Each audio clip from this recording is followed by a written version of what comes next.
proteger essa epiderme. Derme. Então, a derme é rica em tecido conjuntivo, lá que nós temos as terminações nervosas, os vasos sanguíneos, as células de defesa, que são os macrófagos e os leucócitos, são ricos em fibroblastos, que produzem elastina e o colágeno, as glândulas sebáceas e sudoríparas. Então, a derme é muito rica. Quando a gente tem uma lesão, ou a gente tem um processo de cicatrização ou de regeneração. Normalmente, quando a lesão ela pega até a derme superficial, o processo que se dá no start de cicatrização é a regeneração, porque eu não tenho um cometimento das estruturas tão abaixo que ele tenha que se fazer um remanejo estrutural ali para preencher. Então, as células vão se dividindo e automaticamente vão preencher aquilo que a lesão ocasionou. Quando eu tenho uma lesão mais profunda, pega ali a derme superficial para profunda, tela subcutânea, músculos e ossos, o que eu vou ter ali não é regeneração, é cicatrização. O tecido ele vai preencher aquele local com o tecido conjuntivo. Então, o que é importante quando eu falo para o paciente? O paciente me pergunta, Jonathan, principalmente numa lesão, uma lesão por pressão, onde a gente tem acometimento de estruturas nobres, são lesões profundas e normalmente são lesões de longo prazo. Então, quando a gente faz o fechamento daquela lesão, daquela cicatriz, a gente coloca todo o nosso conhecimento de uma forma organizada, em um plano terapêutico exitoso, e a gente consegue fechar, a gente tem que colocar na mente do paciente que aquela cicatriz, aquele tecido nunca será igual ao que foi. Então, algumas literaturas, elas falam em torno de 80% do que era em torno de 3 anos.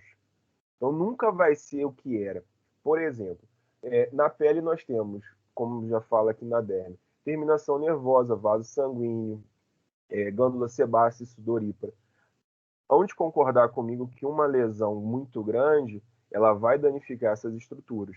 E o corpo, ele vai preencher aquele tecido com tecido conjuntivo. Não necessariamente vai estar presente terminação nervosa na quantidade que tinha, não vai estar presente glândula sebácea e sudorípara na quantidade que tinha. Isso é importante porque a cicatriz eu tenho que ter cuidado com ela. Não é só fechar uma ferida, eu preciso fechar essa ferida e orientar o paciente a ter ao paciente, ao familiar, a ter um cuidado ad eterno com essa cicatriz, para hidratar, para proteger de atrito, porque ele não vai ter a produção de sebo, de suor, a sensibilidade vai estar alterada, a circulação vai estar alterada, porque o processo que se deu ali não foi regeneração, foi cicatrização. Então, as estruturas estão numa conformidade diferente do que era naturalmente. Então, eu preciso estar atento na hora da alta do paciente, orientar isso de uma forma clara para ele, que ele consiga entender e ele consiga depois dar continuidade do tratamento, senão ele vai ter recidiva da lesão. Na tela subcutânea, nós temos o tecido conjuntivo mais frouxo. Ele é relacionado ao preenchimento. Ele é um isolante térmico. É uma reserva lipídica, ou seja, uma reserva de energia para a gente. E ela fornece proteção contra traumas.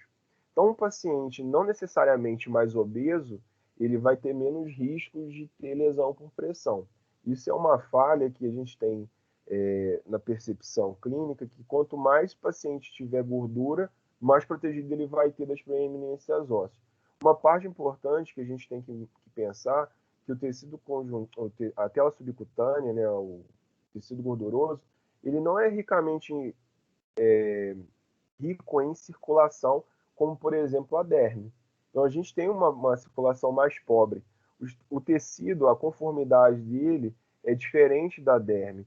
Então não significa basicamente que esse paciente, por ser mais obeso, ele vai ter menos chance de ter lesão por pressão. Pelo contrário, às vezes ele vai ter mais lesão por pressão, porque ele vai ter dificuldade de mobilização, eu vou precisar de um colchão pneumático, a mudança de decúbito dele vai ser mais difícil. Então, assim, é um paciente que a gente também tem que olhar com muito carinho, porque ele pode estar obeso, mas ele também pode estar desnutrido. Nem sempre a obesidade é sinônimo de boa nutrição. Então, marcas do tempo. Até aqui todo mundo está me ouvindo bacana?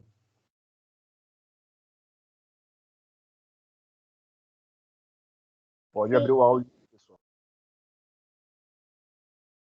Joia. Sim, tá dando para te ouvir. Marcas do tempo, eu coloquei aqui, eu coloquei em forma de coluna. É um livro bem bacana, tá? É da Rita Domanski. Ela fala sobre pele. Então, assim, se vocês querem trabalhar com pele, é um livro que eu recomendo. No finalzinho eu vou até mostrar, eu tenho ele aqui para vocês darem uma olhada. Ele é muito rico de conhecimento e ela faz um capítulo onde ela tem a diferença da pele. Ela faz um estudo, um levantamento, né, de vários autores e ela coloca pré-termo, termo, jovem e o idoso. E ela coloca como é a diferença da pele em relação ao tempo. Isso é muito importante porque você como enfermeiro vai lidar com perfis de paciente com todas as marcas do tempo. Você pode, às vezes, na sua vida profissional, o primeiro emprego ser numa terapia intensiva infantil, pode ser numa pediatria, pode ser numa emergência. Então, aonde você vai estar, as marcas do tempo também estarão. Então, você vai lidar com criança, você vai lidar com adolescente, com idoso, com mulher, com homem. Então, esse quadro é bem bacana porque ele abre uma perspectiva de olhar muito diferenciado para a pele do paciente. Então, claro que esse quadro não é todo o compêndio que ela fez. Eu coloquei os principais para a gente poder estar abordando aqui na aula, mas ela faz um conjunto de outras percepções em relação à fisiologia da pele, do corpo e do metabolismo, que ela vai diferenciando através da idade. Bom, então em relação à espessura total da pele, o paciente pré-termo, a gente tem 50% da espessura do adulto, ou seja, ele tem metade da espessura do que o jovem teria. Isso é importante saber, por exemplo, eu não posso colocar adesivos num paciente com um pré-termo como esparadrapo. Se eu colocar um esparadrapo na pele de um paciente pré-termo para fixar um acesso venoso, um curativo, seja lá o que for, a chance de eu acontecer na remoção traumática sair parte da pele é grande, a espessura é pequena. Maior superfície em relação ao peso, né? Participa de 13% do peso corporal. O termo, o paciente a termo, né? Já tem 70% da espessura total do paciente adulto, tem maior superfície em relação ao peso. O adulto, quando a espessura está completa, chega a ser 3% do peso total. E no idoso a gente já tem uma involução da pele, isso é muito importante. Eu já tenho de 65% a 70% da espessura do adulto. Ou seja, no pré-termo eu tenho pouca espessura e no idoso também eu tenho pouca espessura. Então, quando eu vou trabalhar no paciente bebê, pré-termo mais ainda, e no idoso, eu tenho que estar bem ciente que a pele dele é diferente da pele do adulto. Então, eu preciso colocar estratégias que não agridam tanto a pele. Então, por exemplo, se eu tenho a possibilidade de colocar um curativo nesse paciente que dure 3, 4 dias, 5 a 7 dias, é muito mais vantagem do que colocar um curativo de troca diária, onde eu vou ter que ter uma fixação, que nem sempre eu vou conseguir fixar com uma atadura. Eu vou ter que fixar com micropore ou com um adesivo de silicone. Não é uma realidade da nossa atividade hospitalar ter o adesivo de silicone. Às vezes o que a gente tem é o micropore, que também não é o ideal para a gente colocar na espessura dessa pele, mas muitas vezes é o que a gente vai utilizar.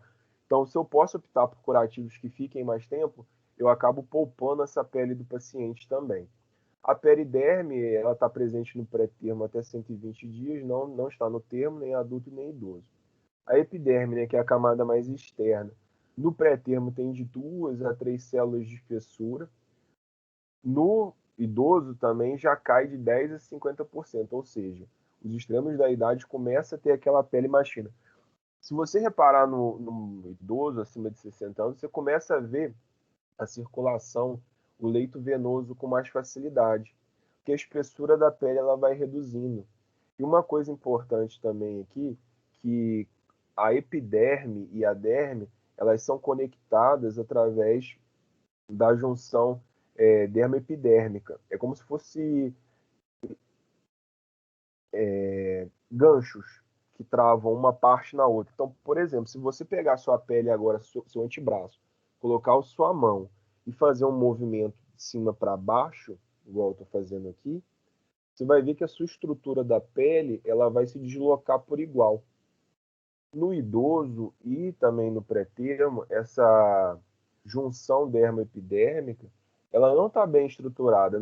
No pré-termo não está bem estruturada e no idoso já começou a diminuir essas pontes de fixação. Então você vai ter, às vezes acontecendo do paciente idoso, quando você vai pegar ele, a pele roda, porque essa conexão que existe entre a derme e a epiderme já não está mais bem fixa. Então você tem um descolamento, um deslizamento da epiderme sobre a derme. Isso se chama skin test, que é uma definição para pele de papel. Depois a gente tem até uma escala chamada STAR, onde a gente consegue definir qual tipo de tratamento que vai realizar em relação ao tipo de curativo biológico que ficou daquela pele. Então, em relação ao subcutâneo, a gente tem nenhum ou pouco no pré-termo, é mais espesso no termo, maduro no adulto e, novamente, no idoso a gente já tem a perda de gordura subcutânea. A vascularização também nos extremos da idade já é ruim, o que dificulta a cicatrização e facilita traumas e dificuldade na chegada de sangue, principalmente no idoso. O idoso tem uma dificuldade de circulação porque não só a vascularização diminui, você ainda tem o processo de endurecimento dos vasos, algumas medicações que o paciente utiliza, débito cardíaco diminuído. Então, existe um conjunto de coisas que também dificultam essa nutrição adequada da lesão. As células imunológicas, tanto no pré-termo quanto no idoso, já estão diminuídas. O que significa? A gente tem células de defesa na própria pele, que elas são os primeiros reagentes ali quando a gente tem um ataque externo. E no idoso, no pré-termo, a gente tem reduzido. O que faz o paciente, às vezes, fazer uma infecção muito rápida numa lesão que não deveria, por exemplo, no adulto fazer. O sistema imune está competente. Em relação à proteção, o pré-termo ele perde mais água por perda transepidérmica.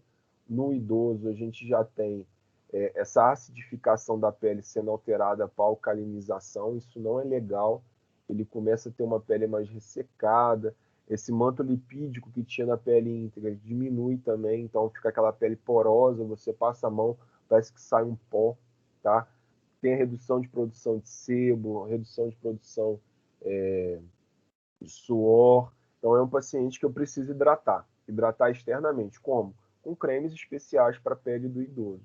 De preferência que não tenha muito perfume, porque o paciente, como ele tem ele faz reações cruzadas, o paciente idoso da pele, a substâncias. Então, ele pode fazer alergias a perfumes e outros tipos de substância que tem nos cremes em geral. Então, o ideal é que faça um creme manipulado para a necessidade dele. Então, termorregulação também, nos extremos a gente tem essa dificuldade de manter a temperatura. Então, fechando esse quadro, como é importante a gente entender em qual momento esse paciente se encontra. Ele é muito jovem, ele é adulto, ele é idoso, porque quanto mais ir para os extremos da régua de idade, mais estratégia eu vou que ter durante a cicatrização, porque não vai ser uma cicatrização fácil. Eu vou ter demandas fisiológicas que eu vou precisar organizar, debelar ou controlar durante o processo cicatricial. Então, aqui eu coloquei para vocês uma dica bacana sobre avaliação de ferida. Sempre quando eu vou dar treinamento no hospital ou para outros colegas enfermeiros ou técnicos de enfermagem, as pessoas sempre me perguntam como saber o que a gente vai usar, qual momento usar, como usar, e parece que é uma coisa mais empírica, que é um conhecimento mais de expertise clínica do que de estratégia, né? Quando, na verdade, não. Existem duas maneiras de você tratar a ferida. Claro, a expertise ajuda muito, mas a gente também tem as estruturas que a gente pode utilizar durante uma avaliação. Uma delas é o Timers, que eu coloquei aqui para vocês. É uma estrutura bem bacana. Até 2019 a gente utilizava até o Time, depois em 2019 já teve um consenso, então adicionou o reparo e as condições sociais do paciente. Isso ampliou bem, a gente já utilizava esses outros agregados de informação durante o tratamento, mas como é uma ferramenta e essa ferramenta ela é para ser utilizada de uma forma padronizada, ficou bem bacana, eu trouxe para vocês conhecerem. Não se limitem a ela, tem outras no mercado, mas eu, enquanto educador, eu prefiro ela por ser bem estruturada clinicamente, já tem um review bacana, ela serve traduzida, você consegue traduzir ela, não é uma leitura difícil do artigo original, e você consegue aplicar na prática clínica. Muitas vezes a gente consegue colocar no protocolo de avaliação, treina o enfermeiro, treina a equipe de enfermagem e consegue que todo mundo tenha a mesma visão em relação àquele sítio de lesão. Não apareceu aqui. Só um minutinho, gente.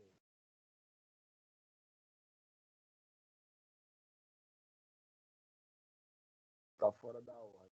Mas eu vou chegar nela. Se não chegar, eu puxo a outra aula. Então vamos lá. Avaliação e manejo das lesões. Então vamos começar lá do início.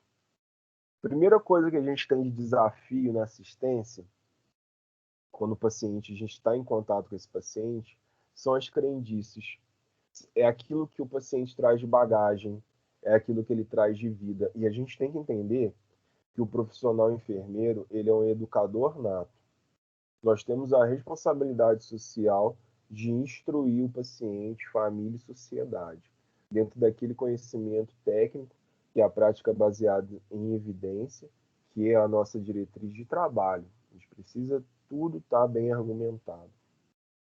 Primeira coisa que a gente entra em contato são as crendices. Então, assim, se eu fizer isso deu certo, se eu fizer aquilo deu certo. Então, eu preciso construir no paciente, naquele momento, nesse primeiro contato, na primeira consulta, eu falo muito isso para os pacientes e para a família, bem como os profissionais, que quando você empodera alguém de conhecimento, você dá uma faca de dois gumes, porque ela é uma responsabilidade também. Então, quando eu falo para o paciente que não guardar soro na geladeira, que usar soro gelado prejudica na cicatrização, e eu explico para ele por que prejudica, quando eu explico que tomar um banho de chuveiro, onde você molha a ferida e você não tem um cuidado, um asseio em relação àquele curativo, ou você não sabe como está a higiene da sua caixa d'água, a sua água, você prejudica a sua cicatrização, eu estou empoderando ele de conhecimento, porque nunca mais ele vai fazer aquilo sem que ele sinta-se responsável pelo resultado. Então, eu preciso, de uma forma pedagógica, chegar no conhecimento do paciente, mostrando para ele o que ele está fazendo, não dizendo, isso está errado, mostrando ele bases científicas do nosso conhecimento, do nosso estudo, para que ele consiga tomar as melhores decisões, mesmo sendo elas decisões erradas. Mas ele precisa entender todo o processo para aquela tomada de decisão. Então, tem alguns pacientes que chegam com óleos e preparados. Eu tenho formação em parte de fitoterapia, então eu tenho essa parte de óleo preparado, eu sei fazer, mas o que eu percebo é que as pessoas pegam garrafadas, coisas que o vizinho fez, uma árvore, e não sabem muito bem fazer o preparo do fito. E precisa saber fazer o preparo do fito para utilizar numa lesão. E se você não tiver bem alinhado com o paciente como vai ser feito isso, ele vai acabar contaminando a ferida. Tem alguns pacientes que colocam medicamentos macerados na lesão, e a gente tem que explicar que isso não é. Ou então que o paciente acha que para fechar a ferida tem que tomar anti-inflamatório, quando na verdade não, isso prejudica a cicatrização. Ele vai travar a fase inflamatória da cicatrização. Pomadas, usa todos os tipos de pomada, vitamina E, vitamina A, óxido de zinco, Nebacetim. Então, existe um conjunto de pomadas que a pessoa acha que é uma panaceia e coloca. Muitas vezes falta de conhecimento. Por isso que a nossa informação ela tem que chegar à família, ao paciente, à sociedade. Materiais sintéticos, então, pode colocar alguns materiais que não são feitos para curativo. Eu já vi situações onde as pessoas colocaram pano para poder envolver ferida, e não colocaram gás, ou coloca gás e a gás não é estéreo, a gás é aquela gás comum de potinho. Então, assim, a gente tem que trabalhar o paciente em relação também aos cuidados da contaminação. Deixar a ferida aberta fecha mais rápido. Nossa, isso eu ouço direto. Então, a gente tem que construir um processo que ferida que dá casca é mais arriscado, dá infecção, a ferida não fecha, a borda não migra. Aquilo ali é um impeditivo físico para o fechamento. Então, eu preciso que o paciente entenda que aquilo ali realmente atrapalha. Em uma fase assim, deu certo com meu pai, com meu vizinho, deu certo quando eu tinha 20 anos. Então, eu preciso entender em qual janela de tempo esse paciente está. Então, por exemplo, se às vezes ele usou aos 20 anos uma pomada de nebacetim, realmente a ferida fechou, gente, 20 anos. E está no auge do sistema imune, no auge da cicatrização. Agora ele com 80 vai fazer a mesma coisa? Não dá, a gente não consegue ter o mesmo resultado. Medidas diferentes são para tempos diferentes. Então os desafios na assistência são os mitos. A gente precisa construir o conhecimento técnico de uma forma que o paciente consiga entender aquilo que a gente está falando. Então, como é que eu escolho uma conduta? Primeiro, não tem fórmula de bolo. A gente não consegue botar num protocolo e falar assim, olha, se você vê isso, vai ser isso, isso vai ser isso. A gente precisa sentar com o paciente e entender toda a dinâmica biopsicossocial dele. Porque o que vai dar certo, às vezes, para um paciente não dá certo para outro. Por quê? Porque não está inserido na expectativa do que o paciente quer. Eu preciso entender quando eu sento diante de um paciente, eu tento fazer que aqueles minutos que a gente está conversando, eu consiga ter um olhar muito clínico e humano para entender qual momento ele está. Então, por exemplo, vai ter paciente que vai sentar com vocês para conversar e vai falar assim, cara, o que está me incomodando é o cheiro. Então tá, eu preciso montar uma estratégia que debele o cheiro primeiro. Depois eu vou chegar na cicatrização. Olha, o exudato para mim está me incomodando muito, está sujando minha calça. Então eu vou ter estruturas que vai pensar no exudato em primeiro momento. Ó, eu preciso de um curativo que seja estético, porque eu vou trabalhar, eu não quero que as pessoas fiquem me perguntando. Então tem o fator social, eu preciso pensar no curativo que obedeça à estética do paciente. Então eu preciso, como é que eu escolho? Eu escolho aquilo que o paciente precisa. Como? Conversando com o paciente, porque não tem fórmula de bolo. A gente precisa entender em qual dinâmica de vida aquele paciente está inserido. Outra coisa, se esse paciente não vai realizar o próprio cuidado e for outra pessoa, eu preciso entender em qual time essa pessoa está de conhecimento, porque eu não posso colocar um curativo muito complexo para ela poder estar fazendo a manutenção e, na verdade, não vai conseguir realizar essa manutenção, porque ela não vai ter conhecimento técnico para fazer aquilo. Eu muitas vezes vou optar por curativos mais simples, que a pessoa consiga realizar. Outra coisa, quando a gente analisa uma lesão, normalmente o que vem acompanhar para a gente, vem acompanhar com a equipe de estomoterapia, com o estomoterapeuta, são lesões crônicas, então são lesões de difícil cicatrização. É aquilo que muita gente já colocou a mão, não conseguiu fechar e acaba desaguando no profissional estomoterapeuta. Então não adianta fazer o mais do mesmo, só sair dali com uma receita de placa ou um curativo, uma panaceia e achar que aquilo ali vai dar certo, senão você vai ser mais um na história daquele paciente que tentou e não realizou.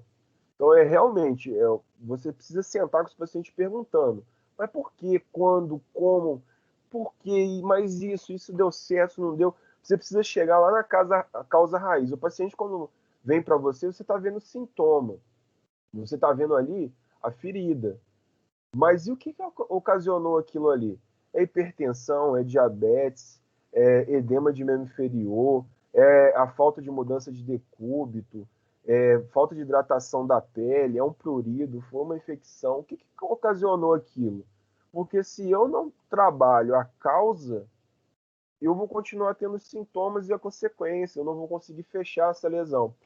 É um trabalho educacional em paralelo com o trabalho cicatricial.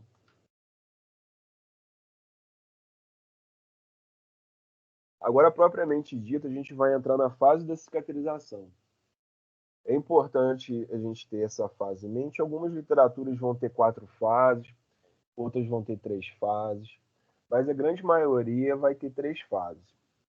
Ela inicia na fase inflamatória, então, ou seja, eu tenho trauma ali, eu tenho a fase traumática, que varia ali de 1 a 3 dias, e tem a fase inflamatória que dá em seguida. O que seria a fase inflamatória? Na verdade, de 3 a 4 dias não, é de 1 a 4 dias.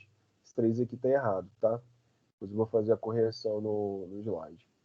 A fase inflamatória, ela acontece logo após o trauma. Então é onde a gente tem o extravasamento de líquido, o exudato, dilatação dos vasos, porque eu preciso que o sistema imune chegue naquele local para fazer a limpeza de debris, fazer a autólise, fazer a fagocitose, fazer a limpeza daquele local para que a gente consiga iniciar o processo de cicatrização. A fase proliferativa ela varia ali de 3 a 24 dias. Ela entra quase concomitante à fase inflamatória, ou seja, a fase inflamatória continua num arco e eu já tenho a fase proliferativa iniciando. Então, elas são concomitantes. Na fase proliferativa, eu tenho a divisão no fibroblastos, que vão produzir colágeno, elastina, vão reestruturar aquele local para que a gente consiga fazer o fechamento. E a fase de maturação e remodelagem, ela varia de meses a anos. É o que a gente falou, que eu falei lá no início. Uma cicatriz nunca será a mesma, ela ainda vai continuar amadurecendo, mesmo depois do que visualmente esteja fechada. Tipos de cicatrização. Na literatura a gente encontra cicatrização por primeira intenção, é onde a gente tem a aproximação de bordos, normalmente ela ocorre por sutura, mas hoje em dia a gente tem curativos, como por exemplo alguns micropores, que fazem essa função mais de aproximação de borda. Segunda intenção, eu tenho uma ferida aberta, as bordas estão muito longe uma da outra, eu não vou conseguir aproximar. Então, o tecido cresce primeiro do fundo até a parte de cima e depois da borda para o centro. Terceira intenção, a gente tem esse primeiro momento, onde tem o crescimento do tecido de dentro para fora e da borda para o centro e em um dado momento vai e sutura, acelera-se o processo. Quarta intenção, a gente vai encontrar em algumas literaturas, é onde a gente deixa casca. Postula-se que embaixo da casca a pele vai epitelizar. Mas na prática clínica a gente acaba identificando que quando opta-se por esse tipo de cicatrização, que é a quarta intenção, e normalmente quem opta por ela é o paciente por conta de conhecimento prévio, de experiências prévias, onde ele acha que a casca é uma proteção preferida, a gente identifica a infecção, um sinal de flogose, a pele não fecha enquanto você está com a casca. Então, a quarta intenção, apesar de estar na literatura, ela na prática clínica ela não é bem, a gente não tem um resultado clínico muito bom, muito evidente. Então, fatores que interferem no processo de cicatrização, fatores sistêmicos, é o tabagismo, né? Ele prejudica muito a cicatrização. O dióxido de carbono ele compete com o oxigênio, se eu não me engano, o dióxido de carbono ele tem cerca de 300 vezes mais afinidade com a hemácia do que o oxigênio. Então, se o paciente é tabagista, logo ele vai ter muita dificuldade de oxigenação da lesão. A idade, a gente já falou dos extremos da idade, tá? As doenças crônicas, então diabetes, hipertensão, hipotireoidismo, hipertireoidismo. Nutrição, paciente desnutrido ou obeso tem dificuldade de cicatrização, deficiência de vitamina C, deficiência de zinco, magnésio, sódio, potássio. Se ele tiver com alteração metabólica, a cascata de cicatrização não acontece da melhor forma. E o uso de algumas drogas, como anti-inflamatórios, esteroides, corticosteroides e hormônios. Eles atrapalham também na cascata de cicatrização. Por exemplo, a gente viu lá na cadeia de cicatrização que a fase inflamatória ela é necessária. A gente precisa dela. Só que a gente precisa dela porque ela dá início a um conjunto de fatores. Se eu ficar usando anti-inflamatório, eu vou estar impedindo da ferida estartar a cicatrização natural. Então, nem sempre isso é a melhor opção. O uso de corticoides também atrapalha. Ele faz a alteração no mecanismo de reação inflamatória da lesão. Então, o paciente que usa corticoide crônico, pulsoterapia, a gente tem que ter uma atenção muito especial à cicatriz, à cicatrização, que vai ser mais difícil. Então, fatores que interferem no processo de cicatrização em relação ao fator local. Extensão da lesão. Aqui o processo saiu com S a menos. Eu não sei se foi por conta da logo aqui que tampou ou se deu erro aqui na formatação. Depois também eu vou alterar para vocês. Fatores locais. Extensão da lesão. Então, quanto maior a lesão, mais atrapalha a cicatrização, porque eu vou ter que ter uma demanda metabólica maior para fechar aquela lesão. A localização da ferida, óbvio que se eu tiver uma ferida localizada numa parte do corpo fora de articulação, ela vai fechar de uma maneira muito diferente. Por exemplo, uma ferida na face, uma ferida nos dedos, uma ferida no pé, ela tem dificuldade de cicatrização porque a gente vai fazer mobilização, a gente vai andar, vai fazer mobilização de articulação, a não ser que esse paciente esteja acamado ou esteja imobilizado.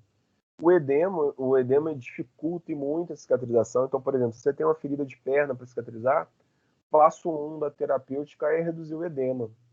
Eu preciso reduzir esse edema para que a gente consiga começar a iniciar o processo cicatricial. Eu tenho dificuldade na chegada de sangue na remoção dos metabólitos. O edema prejudica. Os tipos de curativo também, eu não posso colocar, por exemplo, numa ferida que está com muito exudato, eu não posso colocar hidrogel. Ele já tem muita umidade. Se eu der mais umidade, vai macerar a borda. Bem como se eu tiver uma ferida seca, eu não posso usar um alginato, porque eu vou ressecar ainda mais a ferida. Então, o epitélio de borda não migra sobre o leito seco, ressecado. Eu preciso entender em qual momento que está a lesão para eu conseguir definir bem a conduta terapêutica. Mobilização e suprimento sanguíneo. Quanto mais a circulação acontece naquele local, mais facilidade eu vou ter de chegar a nutrientes e remoção de metabólitos. Logo, eu vou conseguir acelerar o processo cicatricial do meu paciente. Uma pergunta também que eu preciso entender: o que causou essa lesão? Foi uma ferida cirúrgica? É uma ferida traumática? Foi uma queimadura? É uma lesão por pressão? Uma lesão oncológica? Ela é vascular? Ela é neuropática? O que ocasionou aquilo ali? Porque eu preciso olhar a causa.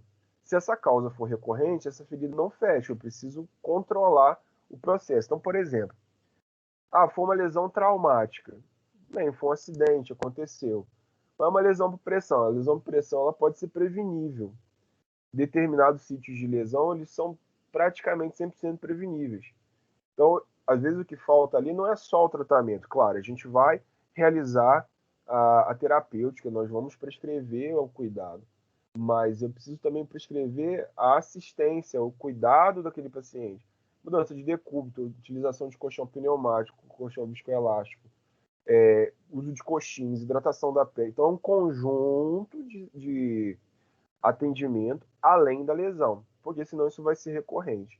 Lesão oncológica, eu preciso entender se esse paciente é um oncológico em paliativo. O que eu vou colocar nessa lesão?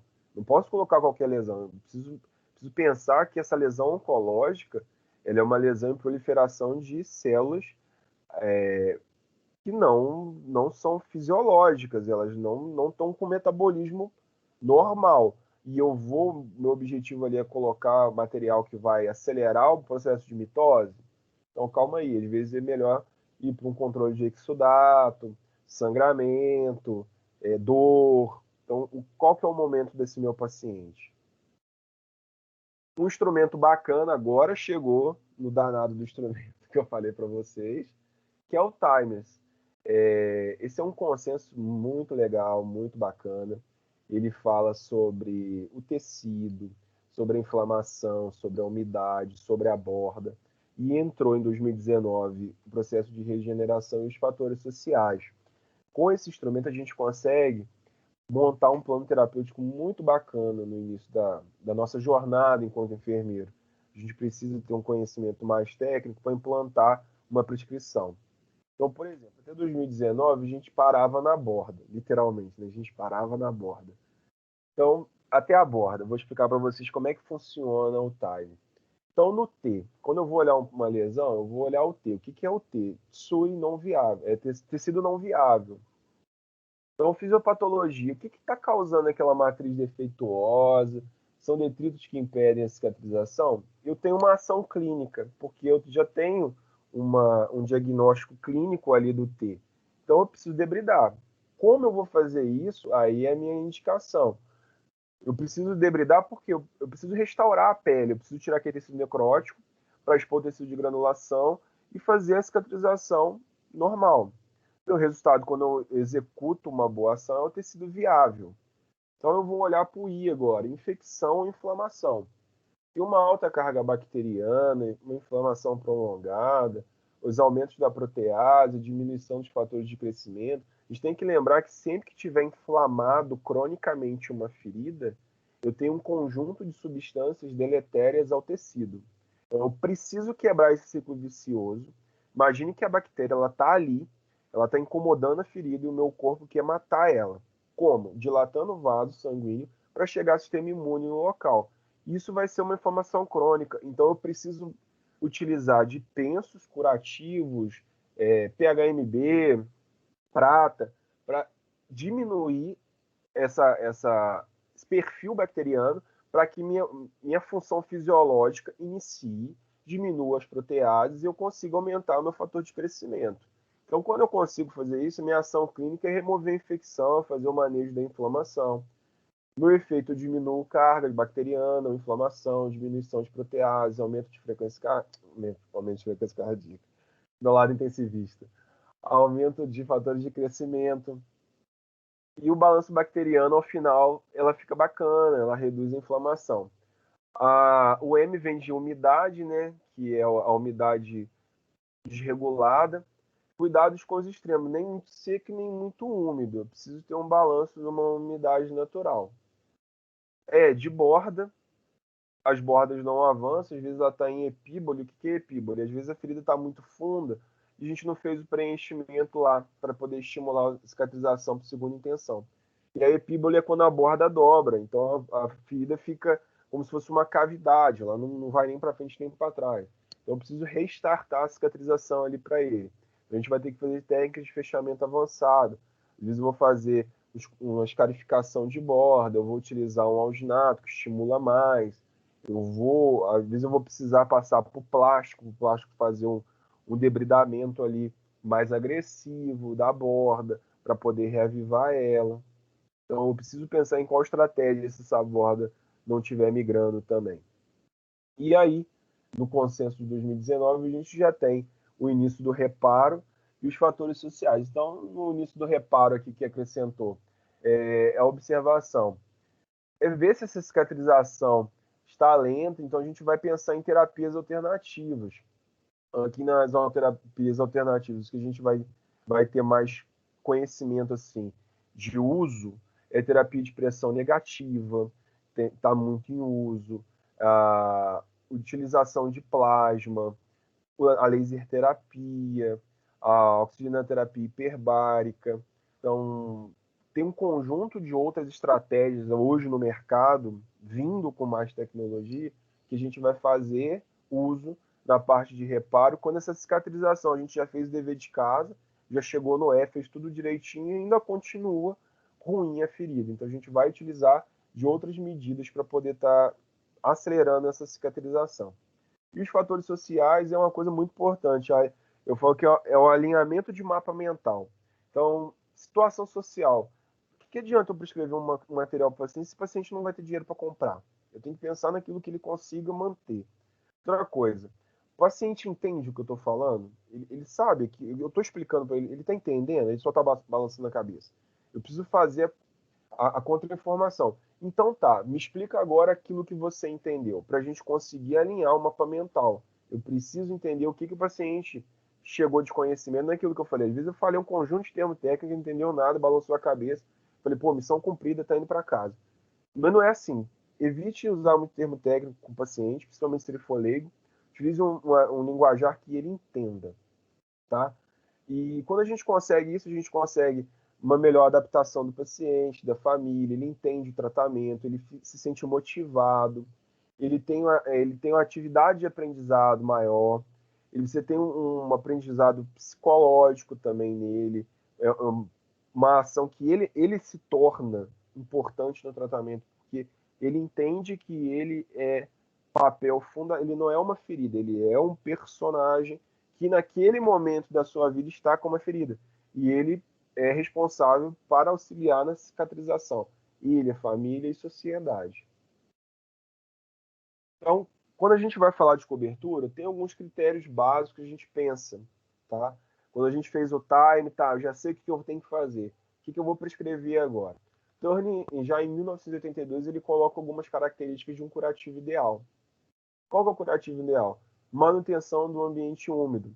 Já tem, em 1952 já tem estudos que comprovam que feridas úmidas com uma umidade balanceada, ela fecha muito mais rápido que ferida seca. Remoção do excesso de exudato, nem pouco nem muita umidade, tem que ser na medida certa. Tem que permitir troca gasosa, tem que ser isento de partículas tóxicas e contaminantes da ferida, permitir remoção sem trauma, então não adianta colocar aquela gase que vai agarrar e vai sangrar o paciente, a gente tem que pensar em curativos não aderentes, fornecer isolamento térmico impermeável a bactérias. O isolamento térmico é muito importante, porque quando a gente tira um curativo de uma lesão, esse curativo ele perde temperatura. Então, a temperatura ideal para a gente conseguir fazer mitose celular, ela está em 37 graus centígrados. E toda vez que a gente tira um curativo e ele faz normotermia com o ambiente, ele cai a temperatura. Depois que a gente faz esse curativo, ele tem em torno de 1 hora depois, ele volta a chegar nessa temperatura e depois mais umas 3 a 4 horas para fazer mitose celular.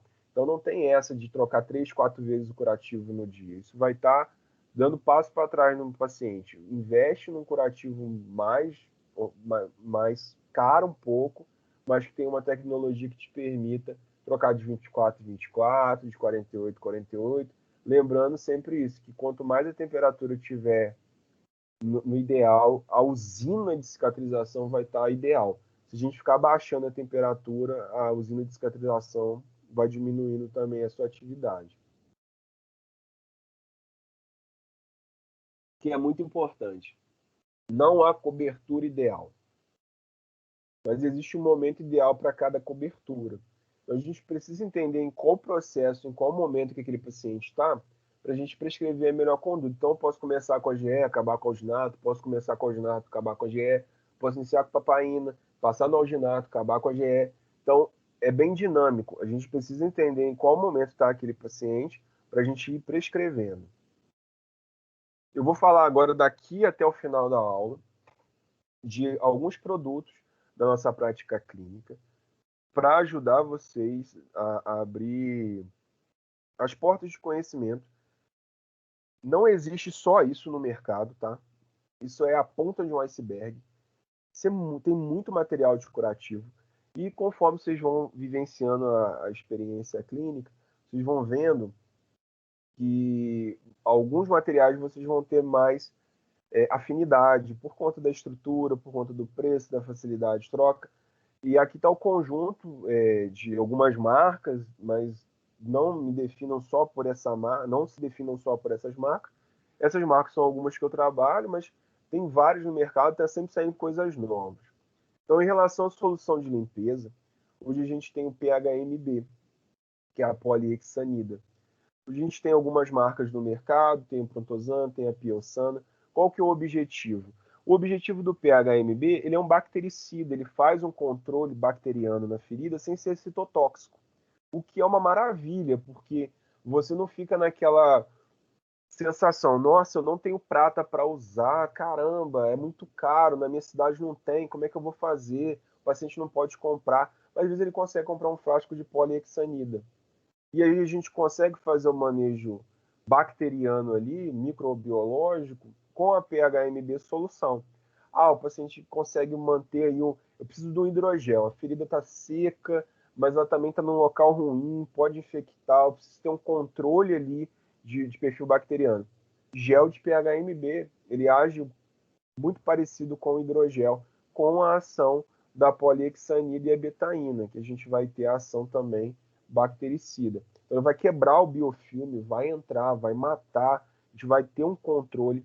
Lembrando que a polihexanida líquida, você abre a gase sobre, lava a lesão, faz a limpeza, a higiene da lesão, abre a gase, coloca ali 15 minutos, deixa a gase úmida, 15 minutos com a solução, fazendo efeito. Normalmente eu coloco o paciente fazendo, olha, vai ficar 15 minutos aí a solução, 10 a 15 minutos a solução fazendo efeito. Enquanto isso, eu vou otimizando o tratamento.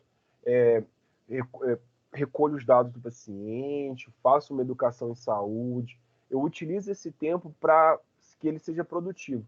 Tiro uma dúvida do paciente, tenho uma conversa informal com ele, e aí, como é que foi sua semana? Como é que está seu neto? Que a gente vai criando vínculo terapêutico. Esse momento é muito crucial. Eu até falo muito com as equipes que eu trabalho. Utilize esse momento para ser produtivo. Porque se você colocar o produto e ficar 15 minutos olhando para o teto, realmente não vai ser produtivo. Mas você tem um resultado bom, não é caro, você consegue ter uma manutenção de um curativo complexo com esse tipo de produto, e você tem um resultado ótimo. Ele é contraindicado em queimadura de terceiro e quarto grau e aplicação de cartilagem hialina, que é a cartilagem da traqueia. São os dois que não são indicados. Mas porque não tem muitos estudos em relação a essa prática nesse local. Fora isso, nas outras lesões a gente utiliza com muita tranquilidade. Os hidrocolóides. Os hidrocolóides são excelentes, eles são bem estéticos, têm uma coloração próxima à coloração da pele, podem ficar até 7 dias. Não indico que fique 7 dias numa ferida de muito exudato ou de um exudato moderado, porque ele não aguenta. Mas numa ferida com pouco exudato, a moderado, ali ser plano terapêutico por 3 dias, aí ele mantém. Por exemplo, eu estou com uma ferida com uma escoriação muito superficial. Eu preciso de um curativo que não seja aderente, que na hora da remoção não machuque, que proteja, por exemplo, de roçar na roupa, que proteja na calça, ou do atrito, e que consiga dar uma facilidade estética para esse paciente, e que ele só vai voltar semana que vem nesse consultório, ou vai facilitar a troca de curativo para a família. Poxa, o Deocolóide é excelente. O oncolóide ele é um valete dentro do atendimento. Só que ele não pode ser usado em ferida muito exudativa. Então, fica o pulo do gato. Não é bacana, porque senão você macera a borda e aí você atrapalha o processo cicatricial. E existem alguns hidrocolóides acrescidos de alginato, outros que têm acrescido espuma na parte superior, e aí vai da experiência clínica de cada um e vai do valor também que é cobrado e também do acesso que você tem na sua cidade. As espumas. A espuma também é excelente, ela está quase na linha ali do hidrocolóide, ela tem uma conformidade bacana para você colocar, lembrando que as espumas, elas têm espumas especiais para você colocar no cotovelo, no calcanhar, na região sacro-oxigiana. Normalmente elas vêm com borda para você fazer a vedação. E tem as espumas recortáveis, tem as espumas autoadesivas. Elas podem ficar até 7 dias também na lesão. Também não é indicado para feridas muito exudativas, porque ela não aguenta muito exudato, tá?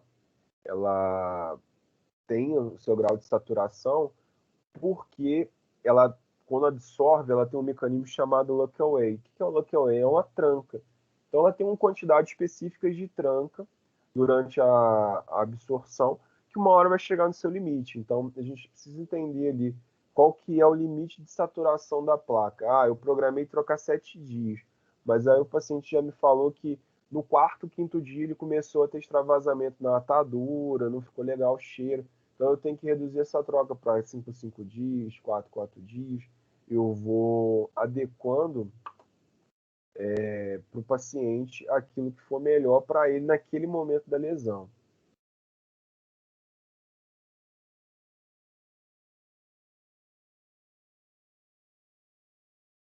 Baiatan Ibu, ela tem essa marca no mercado, né? Ela é da Coloplast. Até ontem eu não tinha visto nenhum concorrente com essa tecnologia. Então pode ser que mais para frente alguém lance alguma coisa parecida, ela libera ibuprofeno na lesão.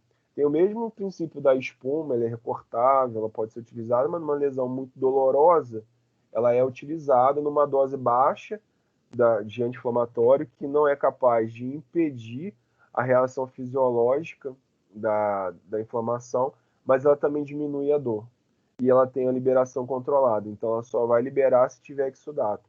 O exudato entra e a liberação do Ibu é sustentada por 7 dias. É o mesmo procedimento. Saturou antes, a gente troca antes, porque ela tem um sistema de tranca, então ela tem um limite, onde se você chegar num alto exudato, ela vai utilizar todos os mecanismos de tranca de dentro da espuma e vai começar a extravasar pela borda ou por cima. Esse é um curativo, uma lesão que eu fiz com o uso de espuma. A espuma Baiatan da marca Coloplast, ela tem uma característica que ela consegue fazer uma conformidade em algumas lesões cavitárias. Então, na hora que você coloca, se não tiver uma cavidade muito grande, na hora que ela absorve a secreção, ela faz um abaulamento, então ela preenche lá dentro. Nesse paciente eu usei ela. Então ele conseguiu preencher lá no fundo, ajudou eu fui pela cicatrização pelo sistema autolítico, onde a umidade do corpo do paciente ajudou no processo de autólise daqueles tecidos de debris ali dentro, onde está na primeira imagem, e a gente conseguiu uma cicatrização bem bacana em 2 meses. Os alginatos, eles são muito utilizados, tanto com prata quanto sem prata. Eles têm reações iônicas, então ele puxa o sódio da ferida e libera o cálcio. E nessa estimulação a gente tem uma tecido de granulação bem vibrante, bem presente. Ele tem uma ação hemostática em baixa monta, então ele não é para ser usado no paciente que está com sangramento ativo. Mas se o paciente tiver um sangramento mais proeminente ali no atendimento, às vezes uma gase que agarrou, sangrou um pouco, se ele estiver usando o alginato, ele ajuda nessa hemostasia também. Ela não pode ser utilizada em ferida seca ou pouco exudativa, porque senão ela vai ressecar demais a ferida.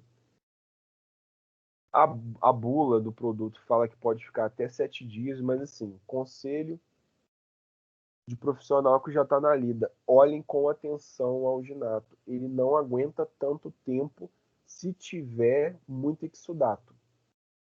Se tiver muito exudado, às vezes você vai trocar de 24 em 24 horas, de 48 em 48 horas, de 72 em 72 horas. A gente vai pensar no que for melhor para aquele momento. Porque se eu tiver com o paciente que ele precisar de uma cicatrização, de um preenchimento de uma cavidade, eu vou lançar a mão do alginato. O alginato é muito bom para preenchimento de cavidade. O paciente está com uma lesão por pressão profunda, às vezes eu quero preencher aquele tecido, vou fazer associação de alguns produtos. O alginato, no primeiro momento, me ajuda muito para poder fazer essas trocas iônicas que ele faz, ele ajuda nessa estimulação de granulação, tá? Alguns alginatos de algumas marcas vai ter associação com outros produtos, por exemplo. Alguns vão ter a carboximetilcelulose associada, outros vão ter a hidrofibra associada.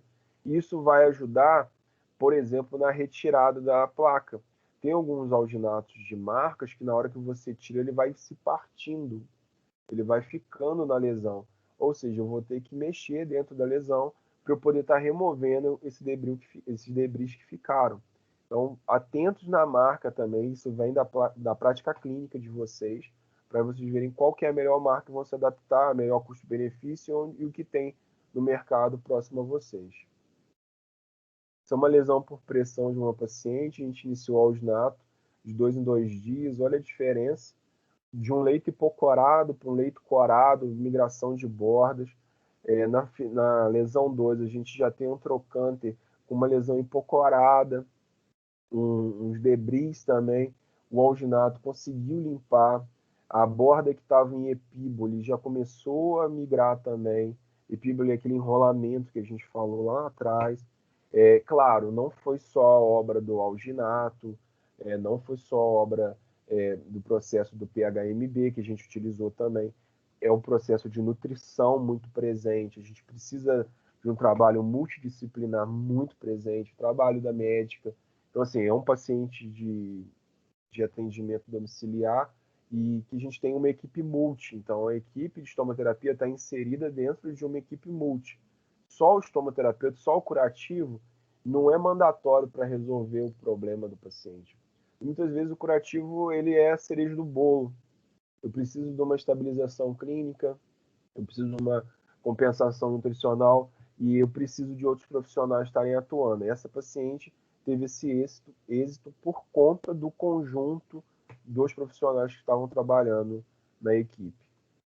As hidrofibras, hoje a gente tem duas marcas no mercado, é o Aquacel e o Exofiber. O Aquacel é da Convatec, o Exofiber é da Molic. A hidrofibra é um curativo excelente. Esse dura até 7 dias, ele é caro, ele não é barato, ele, ele tem uma excelente adaptabilidade em cavidade, debaixo de bota de una, pós-operatório, nossa, ele tem, assim, uma variedade de coisas, mas ele não tem a ação do alginato, então ele não tem aquela troca iônica. Ele vai liberar a prata, nessa tecnologia do Aquacel AG+, postula-se que ele também tenha uma substância que é o EDTA e o cloreto de benzetônio, que faria a ação de quebrar o biofilme durante esse período que a placa fica. Então, assim, a gente teria duas ações, a ação da prata, que é bactericida, mas a ação da quebra de um biofilme. Ela forma um gel, então ela mantém a umidade, ela absorve a secreção, joga para o curativo secundário, tá? E ele pode manter 7 dias. Eu utilizo normalmente curativos que eu preciso de mexer pouco, preciso de uma carga boa de prata, um manejo de exudato, e que aguente 7 dias.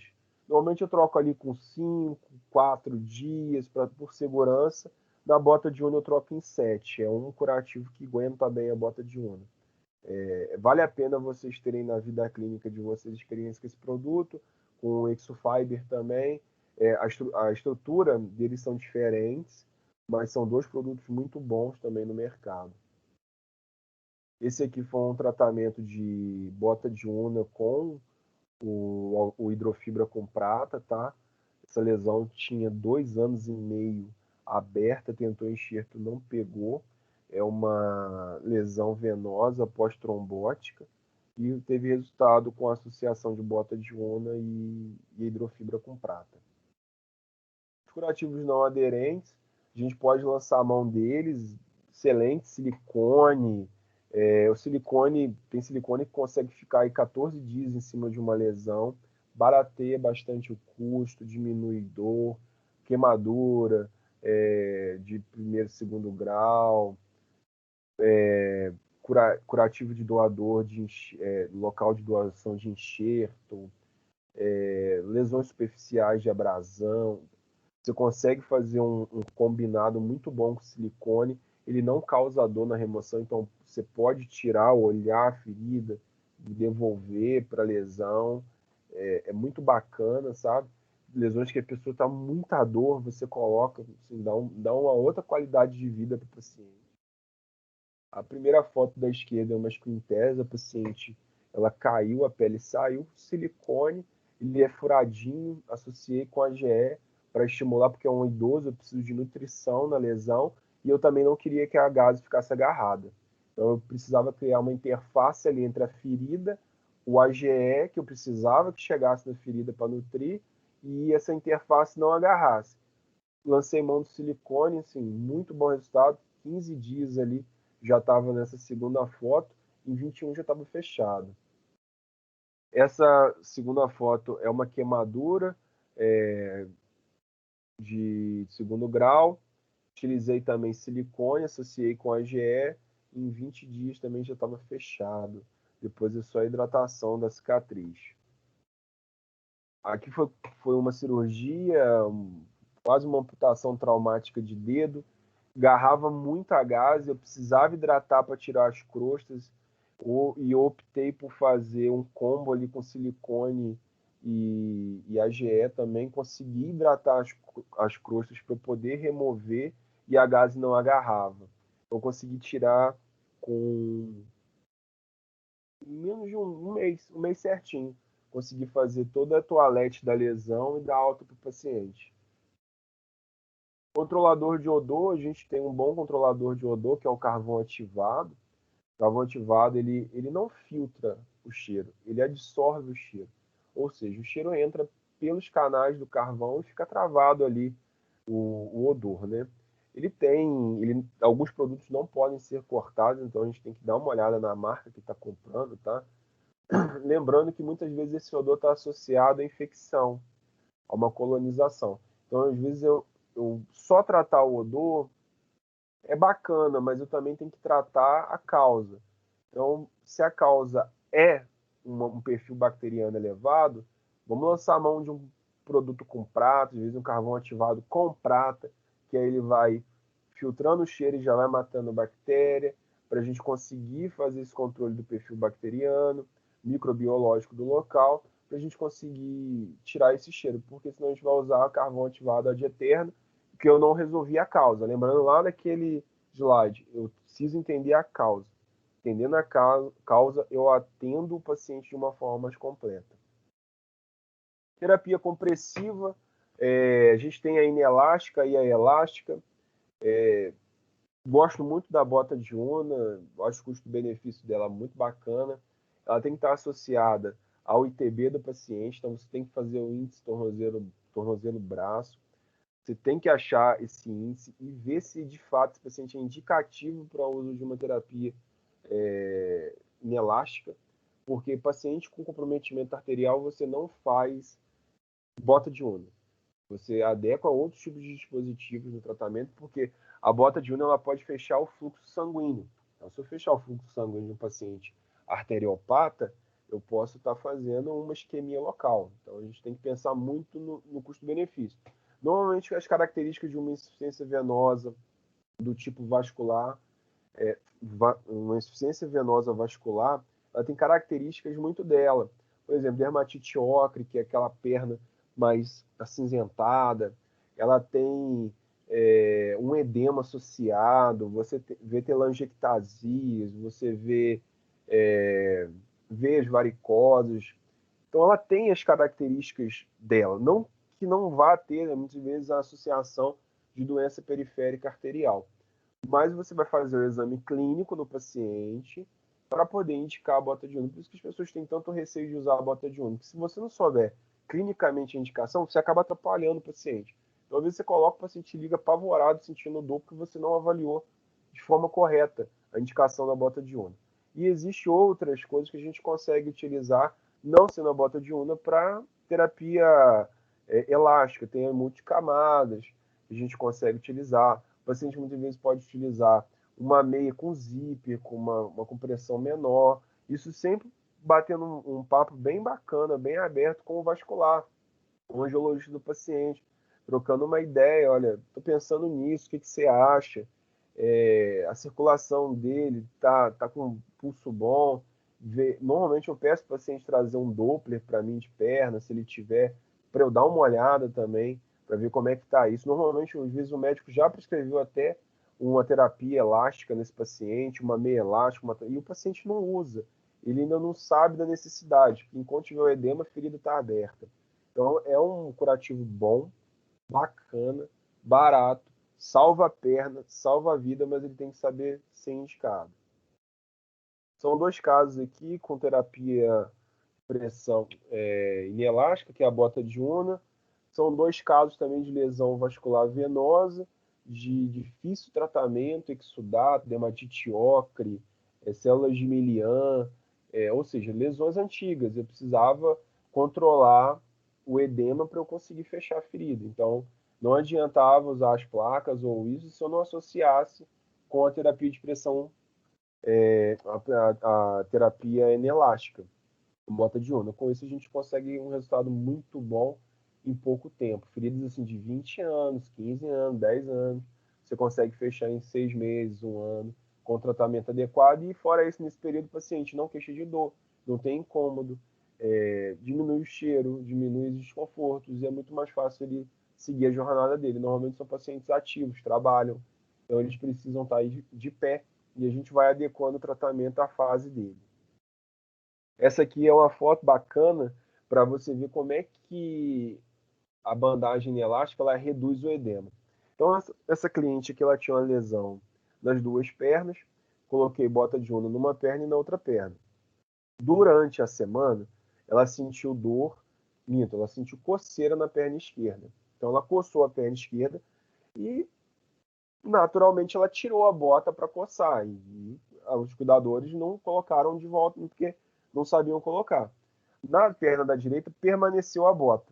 Quando eu cheguei para avaliar ela na semana seguinte, olha a diferença de uma perna que estava com a bota e uma sem a bota. E o edema, lembrando que ele dificulta a cicatrização. Se eu tiver edema, eu tenho dificuldade de cicatrização. Então a bota ela segura para não vir o edema. O sistema de compressão multicamadas, é que eu falei anteriormente, tá? Ele tem uma camada que fica em contato com a lesão, uma sobre a lesão e uma que puxa. Ele tem os indicadores laterais para você ver a pressão, normalmente 40 milímetros de mercúrio, como forma quadrado, você chegou na pressão ideal para você estar envolvendo o membro do paciente. Dura 7 dias também, e deve ser feito ITB, os mesmos cuidados de uma bota de unha. Filme transparente a gente utiliza como curativo secundário, como curativo primário, lesões superficiais, fixação de acesso. Às vezes eu quero fixar uma espuma, a espuma não tem borda, eu vou usar o filme transparente. Ou é um local ruim de fixação, vou lançar a mão do filme transparente também para poder estar fazendo esse curativo. O paciente quer ir para a praia, tomar um banho, fazer alguma atividade que precise proteger aquele curativo, a gente faz um bem bolado com o paciente também, conversa, ó, Jonathan, eu quero ir para a praia, minha família vai. Agora, na época de pandemia, isso está muito mais difícil. Mas antes disso acontecer, era comum o paciente, ó, eu preciso ir na praia, estou com uma ferida aqui pós-operatória, não posso molhar, eu preciso... Dá para você entrar no mar? Eu vou estudar cada caso. Ah, dá. A gente vai fazer curativos aqui para você ter o prazer de ir no mar, de tomar um banho de cachoeira, ver o que vai dar para fazer. E aí a gente pensa, faz uns testes antes com o paciente, ó, molha no chuveiro, vamos ver se vai dar certo. Ah, deu certo, vamos embora. Então a gente tem que pensar também na qualidade de vida do paciente, e o filme transparente ele ajuda muito nesse processo. Curativo em mama, curativo em abdômen, curativo em face, curativo em costas, cotovelo, locais difíceis, fixação, ou que você precisaria de atadura, ou micropore, ou muita quantidade de fixadores, ali às vezes com um filme transparente você já conseguiu resolver o problema. Essa é uma nádega, dificuldade de fixar um curativo ali. Eu falei, caramba, eu preciso entrar com uma espuma, mas aí como é que eu vou fazer isso? O paciente estava queixando de dor, precisava dar um descanso para a pele dele, a borda estava inflamada, ou seja, o atrito estava incomodando. Eu preciso entrar com um produto que dê um descanso para a pele, que estimule a autólise e estimule o microclima ali, um ambiente úmido, quente, e que aguente um banho, que aguente o movimento. Então eu falei, vou associar com um filme transparente. Deu certo, bacana, fechou a lesão, mas em outro tipo de dispositivo aqui ficaria muito difícil, por exemplo, hidrocoloide. Aqui não fixaria bem se eu não colocasse um filme transparente, uma espuma também. Se não colocar um filme transparente, ou se essa espuma não tiver borda, não conseguiria fixar bacana, está muito próximo do ânus. Então, ácidos graxos essenciais, gosto muito deles também, tá? É igual receita de bolo. Se você põe muito açúcar, fica ruim. Se você pôr pouco açúcar, também fica ruim. Tem a hora de você usar o ácido graxo essencial. Você tem que pensar muito bem na hora. Normalmente é uma ferida superficial, granulada, sem muita umidade. Eu preciso dar vitaminas naquela lesão. Eu preciso que aquele ácido graxo entre na síntese metabólica das novas células. Eu preciso que a vitamina A, vitamina A e vitamina E entrem também. Então eu vou lançar a mão de um AGE. Barato, não é caro, eu posso às vezes fazer um curativo uma vez por dia. Muitas vezes o curativo é fácil da família realizar em casa. Com AGE ele consegue comprar, por exemplo, numa cidadezinha pequena, que não tem uma placa, não tem nada, mas consegue comprar um AGE na farmácia. Então eu vou pensar também aquilo que o paciente tem acesso. E outra coisa, não é para usar o AGE com a finalidade de creme. Então não é para pegar o paciente e bisuntar ele de óleo, que é o que a gente vê. Então a gente tem que fazer toda uma educação em saúde. O AGE é um emoliente. Qual que é a ação do emoliente? Ele faz uma camada lipídica sobre a pele, impede que você perca umidade do extrato córneo para o ambiente, mas ele de fato não hidrata, ele não penetra profundamente na pele para hidratar. São outras ações de substâncias, aí seria uma ação hidratante e uma ação umectante, que não está presente no óleo. A gente consegue ter isso em baixa dose nos outros componentes, por exemplo, do Dersane. Tanto é que o Dersane tem o Dersane creme, que aí a gente consegue ter essas ações. Mas só o óleo in natura, ele não atinge o objetivo de uma hidratação. Se você coloca GE numa lesão com muita umidade, você vai hipergranular aquela lesão. Você vai estimular muita produção de célula e, na verdade, você precisaria ali fazer um controle da umidade e não dar mais umidade para a lesão. Então, essa lesão são duas erisipelas com resolução em... A primeira resolução foi silicone com AGE, associei 15 dias, já consegui renovar a pele dele, fiz a remoção, limpeza. Na lateral aqui eu iniciei com alginato, finalizei com silicone e AGE também. Se eu não me engano, o segundo caso foi um mês e pouco. O primeiro caso foi 15 dias. Creme, pomadas e spray também a gente precisa estar utilizando. Colagenase com clorafenicol. Eu particularmente não gosto de usar muito a colagenase, porque ela é uma enzima proteolítica que degrada colágeno. Então, a minha experiência clínica com ela é muito ruim em relação a treinar o paciente a utilizar em casa.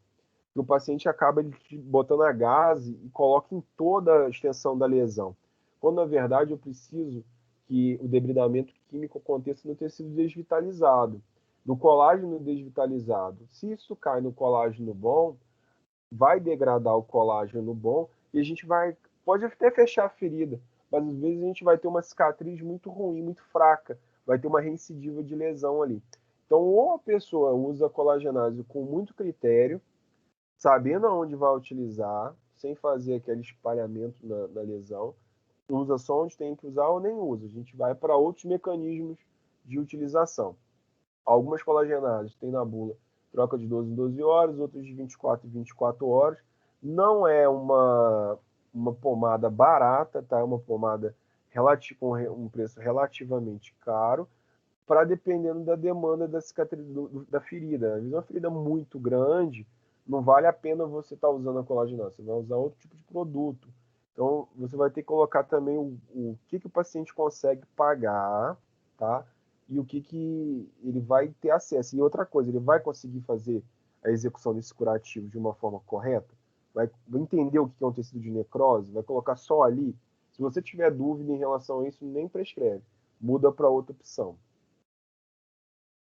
Sulfadiazina de prata, ela precisa de prescrição médica, tá, gente? É um curativo bactericida, um antibiótico tópico, precisa de prescrição médica. Se você utiliza sulfadiazina de prata, normalmente a gente utiliza na queimadura, no início de uma queimadura, e depois a gente troca para outro tipo de curativo. A gente não usa muito mais que 14 dias numa lesão, tá? A sulfadiazina de prata, porque ela libera prata diretamente na lesão. As placas com prata, elas têm prata na placa. Então, conforme absorve o exudato, ela libera prata. Aqui, na sulfadiazina de prata, ela libera prata direto sobre a lesão. Então, por isso que a gente mantém por 14 dias. Mas algumas literaturas falam que você pode seguir com a prata após esse período, caso não seja esse tipo. há de liberação no local. Por exemplo, uma placa com prata, você pode utilizar, às vezes, do início ao fim de um tratamento, porque ela não vai liberar prata na lesão, só mediante o exsudato. O exsudato passa e ela mata as bactérias. O hidrogel também, quando a ferida está mais seca, eu preciso fazer o debridamento autolítico, vou utilizar o hidrogel. Aí tem várias marcas no mercado, algumas com sódio, outras com alginato associado, só com água. O que a gente precisa ter em mente que o gel hidratante, né, que é o hidrogel, ele é à base de água. Então, se tiver uma ferida com muito exsudato, eu não posso usar. Eu vou usar outro tipo de cobertura. Uma ferida com baixo exsudato, muito bom. Inclusive, ela precisa. Feridas secas, eu preciso de hidrogel para eu conseguir ter a migração de epitélio. Eu preciso ter o sistema imune, ele consegue fagocitar, ele consegue fazer autólise desses tecidos, desse debris, num ambiente úmido e quente. Então, se tiver uma ferida seca, eu não consigo. Muitas vezes eu associo hidrogel para que o corpo consiga fazer essa limpeza da lesão. Isso aqui é uma evolução de uma semana de uso de hidrogel, uma necrose de coagulação, foi para uma necrose de liquefação e a de cima já fechou.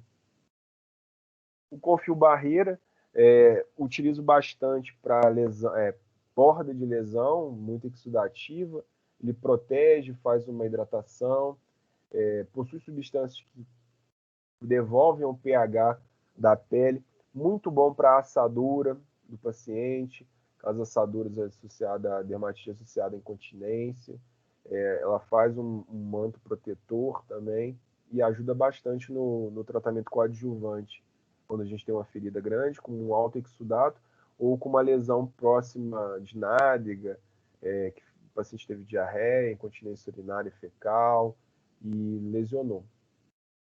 Então, aqui é um tratamento com 3 dias, com fio barreira, tá?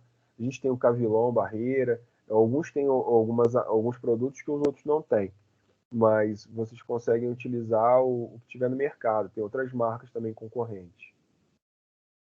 Spray barreira protetor, a gente vai ter várias marcas com silicone, com acrilato, que podem ser utilizadas, que não fazem resíduo, outras que podem ser renovadas a cada 72 horas, outras com 48 horas. Então vai depender da marca.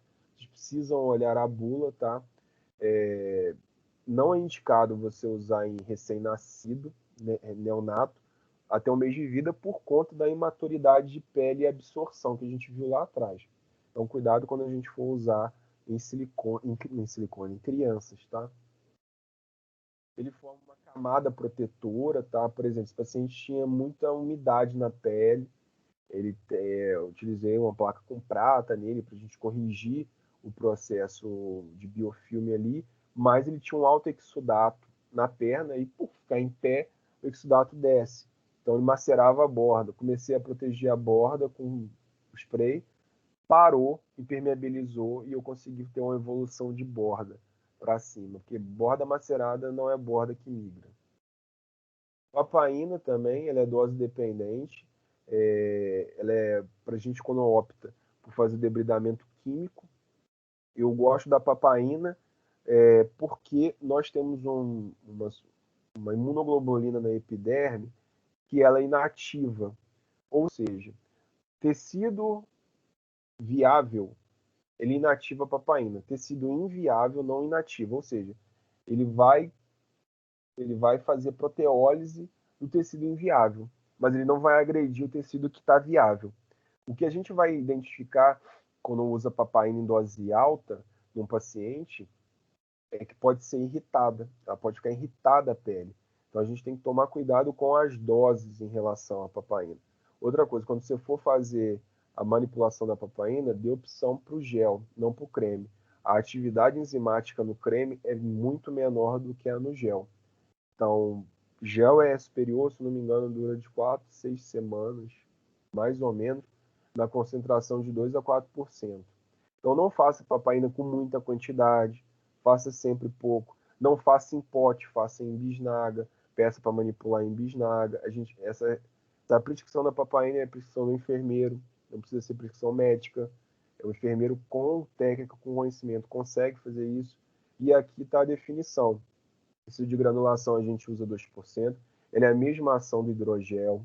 Então pode ser, às vezes, a pessoa está numa cidadezinha que não tem hidrogel, precisa de umidade. Poxa, o que eu vou fazer? Vou fazer uma papaina 2%, vai ter uma ação bacana ali. Uma necrose de liquefação de 4% a 6% e necrose de coagulação de 8% a 10%. Importantíssimo, se o paciente tem alergia a látex, não usa papaina. Ele vai fazer uma reação cruzada. Como assim, Jonathan? Esse paciente tem alergia a esparadrapo, esse paciente tem alergia a micropore. Tenta outro mecanismo de debridamento que não seja o químico pela papaina. Então ele vai fazer uma alergia local e vai queimar, vai irritar, ele vai sentir muita dor. Então observa isso no seu paciente. Aqui é uma limpeza com papaina, tá? Depois de 15 dias. Uma lesão também grande de trocânter. Foi papaina 10%, limpou bem. A gente só vai fazendo depois a remoção do tecido desvitalizado. E a papaina ela vai desconectando o tecido desvitalizado do tecido vitalizado. Tem alguns autores que denominam a papaina até como um bisturi químico.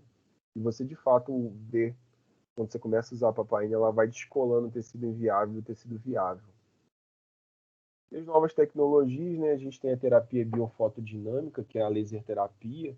Eu utilizo o laser também nos meus atendimentos.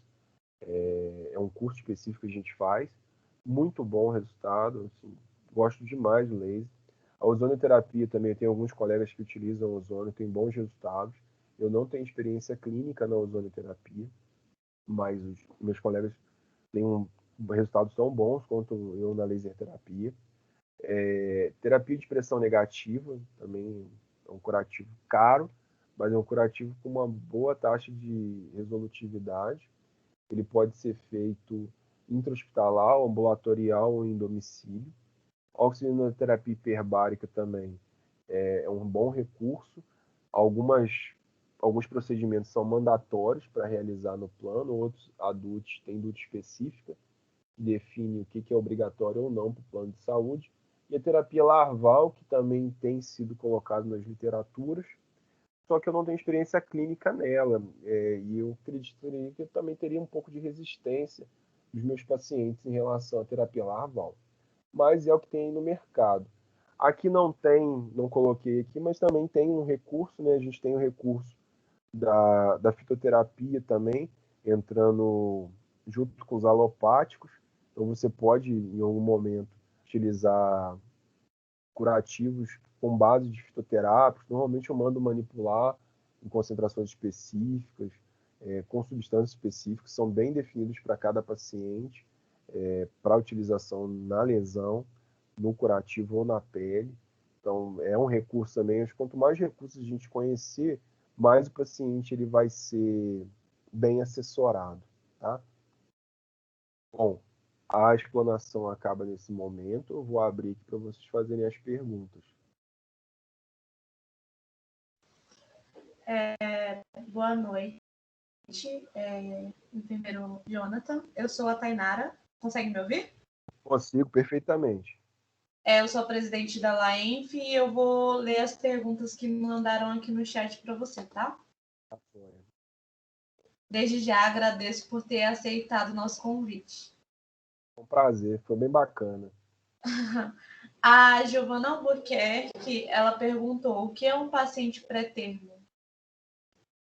Pré-termo é aquele paciente que nasce antes das 41 semanas. Por exemplo, é um paciente realmente pré-termo. O termo seria a neném, né? O neném que nasce no tempo certo. Um recém-nascido de 6 meses, por exemplo, é um pré-termo. Então, é um paciente com uma estrutura de pele totalmente diferente. Depois, pequenininho, a textura de pele é diferente. Acho que vocês todos são acadêmicos, né? Vocês ainda não pegaram a UTI NEL, né? Então, em relação à UTI NEL, você tem que tomar muito cuidado com os adesivos que você vai colocar no paciente, que pode machucar, principalmente se o paciente for pré-termo. Ele não teve a formação metabólica de pele, de órgão, que seria num paciente normal, uma criança nascida a termo, nascido no seu período normal. em desenvolvimento. Ok. A Thaís S. Medeiros perguntou: tenho algumas dúvidas, mas não referente a feridas, e sim a pele. Por qual motivo algumas pessoas ficam com regiões escurecidas na pele pela depilação com a lâmina? E como o laser atua perante essa área de coloração mais forte? Eu imagino que ela deve estar pensando na parte de laser de axila ou laser estético, né? Eu não vou saber te responder. Por quê? A parte do laser terapia que eu utilizo é laser de cicatrização. Essa laser, o laser que biomodula a parte de cor é estética. Então é com outro tipo de frequência e é um outro tipo de cor que eu não utilizo. Então eu não saberia te explicar o porquê que acontece isso, tá? Vou ficar te devendo essa, porque não é minha área de expertise. Essa mesma pessoa, a Thaís, ela fez outra pergunta. A outra é sobre o bronzeamento. Por qual motivo algumas pessoas levam muito tempo para voltar à coloração normal? Isso tem relação com os melanócitos? Sim. Essa eu consigo responder por conta da fisiologia. Porque conforme, por exemplo, a nossa renovação de pele da epiderme, ela gira em torno ali de 21 a 45 dias a 90 dias. Depende da região.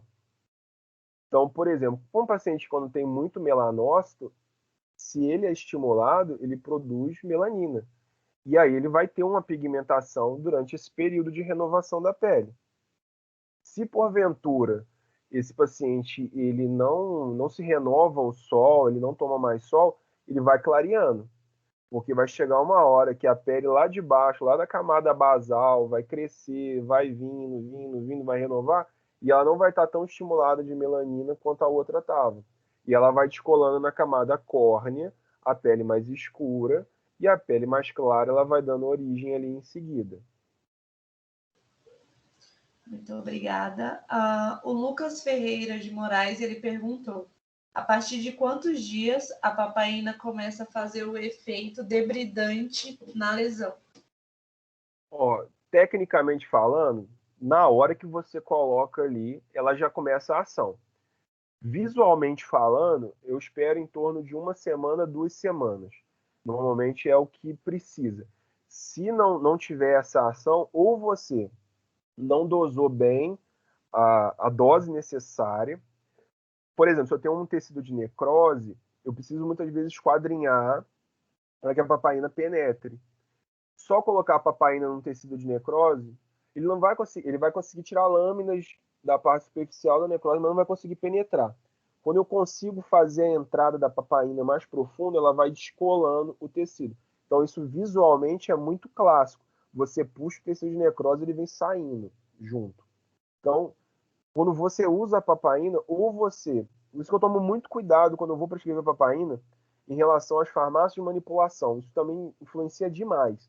Porque se você não bate um papo com o farmacêutico, fala, olha, eu preciso que a papaina ela tenha um estabilizante que seja mais coeso, que vem tudo certinho, vai vir uma papaina, às vezes, aquela farmácia de manipulação não tem expertise na fabricação daquele produto, vai vir um produto muito ruim, aquém do que você precisa, e aí vai impactar no seu resultado.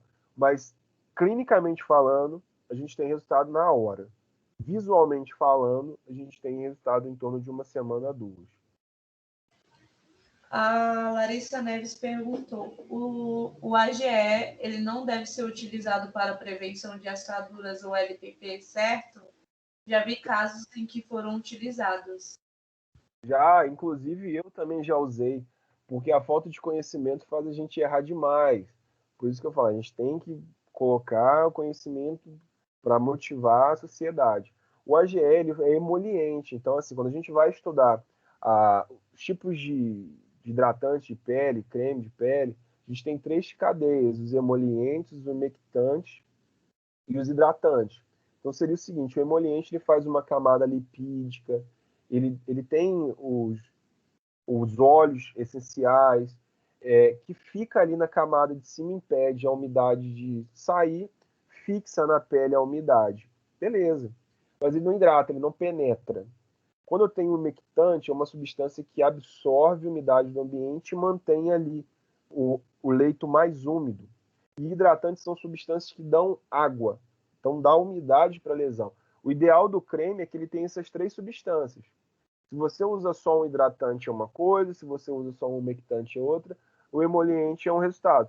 O ideal é que você tenha todos eles em um só, para a gente conseguir ter realmente uma cobertura de pele boa. Utilizar só o AGE como prevenção me parece um pouco ousadia. A gente imaginar que o AGE tem uma ação quase profética ali. Porque a gente coloca o óleo e acha que aquilo ali não vai piorar a lesão ou não vai dar lesão. É igual você colocar uma placa de hidrocolóide no paciente e não fazer mobilização de leito. Se você não modificar a posição desse paciente, o hidrocolóide não vai adiantar de nada. Na hora que você for tirar o hidrocolóide, tem uma lesão ali embaixo, aí você fala, ué, mas por que abriu lesão? Não coloquei hidrocolóide? Então, até no uso de espuma, que a espuma cria um espaço virtual entre a pele e a superfície onde o paciente está deitado, se você não faz a mudança de decúbito, a circulação ali, fica muito difícil só a espuma tirar a pressão. A Evelyn Oliveira perguntou: tive uma experiência em tratamento de feridas com a. Um minuto. Tive experiência em um tratamento de feridas com o estomoterapeuta e gostaria de saber por que algumas vezes, mesmo após a melhora significativa da ferida, o tecido desvitalizado pode aumentar.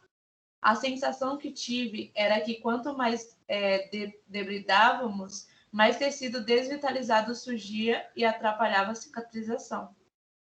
Então, aí a gente vai precisar de alguns detalhes. Deixa eu ver aqui o texto dela. Tive experiência de tratamento com ferida.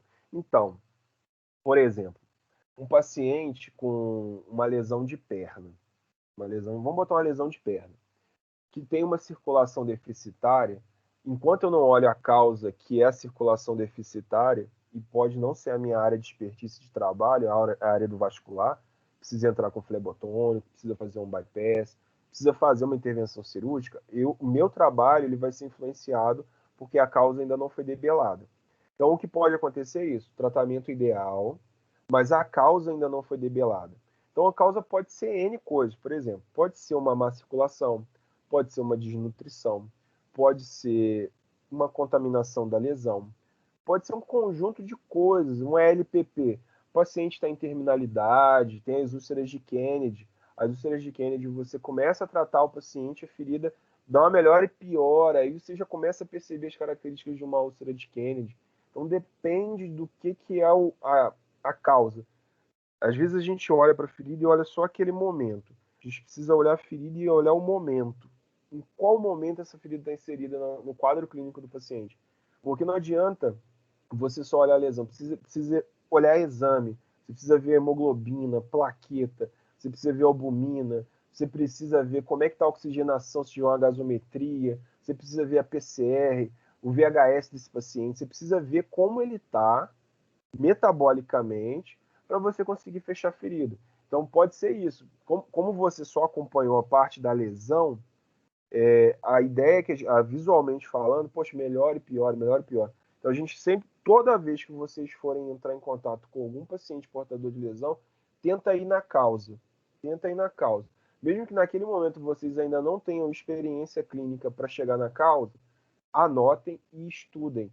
Troca uma ideia com um profissional mais velho para poder, ó, não sei, não tá legal, esses aqui é o exame dele, o que você acha que pode estar influenciando? Vamos pensar junto, porque é multifatorial e o tratamento do paciente de ferida é multidisciplinar. Então, às vezes, bate no estomoterapeuta aquele paciente primeira vez, e você tem que olhar e direcionar, não, isso aqui até aqui é eu, daqui em diante é o outro. Então, olha, vamos marcar com o nutricionista, vamos marcar com o médico, vamos fazer essa divisão aí de responsabilidades. O David Oliveira perguntou: meu avô tem uma lesão por pressão e utiliza óleo de girassol. Queria saber qual seria a função desse óleo na ferida. Então, eu acredito que a lesão dele, então, esteja granulada. Então, ô David, eu vou entender que a lesão do seu avô está granulada, então. Tem tecido de granulação tudo vermelhinho, não tem necrose. Então, a função do AGE na lesão é manter um ambiente úmido, é manter um ambiente nutrido, para que isso consiga entrar no metabolismo celular, as substâncias que estão no AGE consigam entrar no metabolismo celular para poder acelerar a cicatrização. Se porventura a lesão tiver com necrose ou algum debris, não é interessante a GE. Você precisa modificar a estrutura do curativo para poder estar otimizando o leito.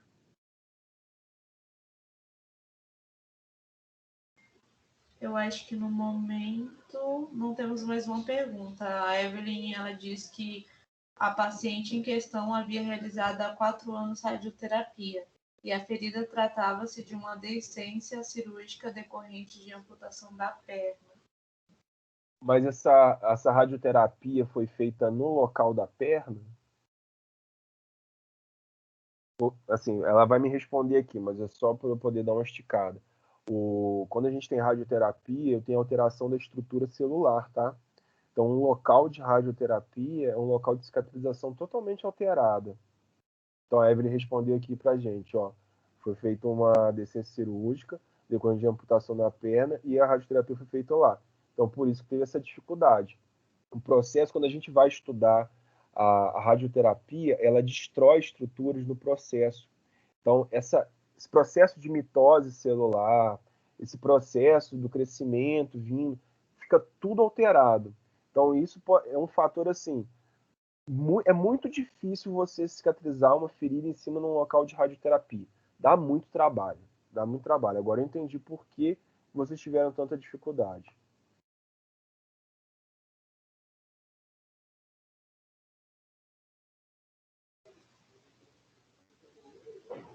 Alguém teria mais alguma pergunta? Se não, finalizamos por aqui.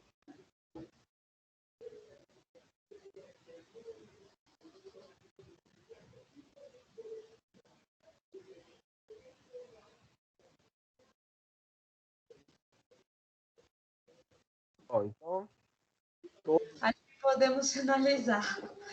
Eu queria agradecer, em nome de todos os diretórios da LAENF, pela participação e por ter se proporcionado a dar essa aula incrível para os nossos ligantes. Espero que em uma próxima a gente consiga entrar em contato novamente com você e agradecemos sua participação, enfermeiro. E obrigada a todos os palestrantes que estão presentes e fizeram as perguntas que foram respondidas devidamente pelo enfermeiro Jonathan. Muito obrigada, a aula foi incrível.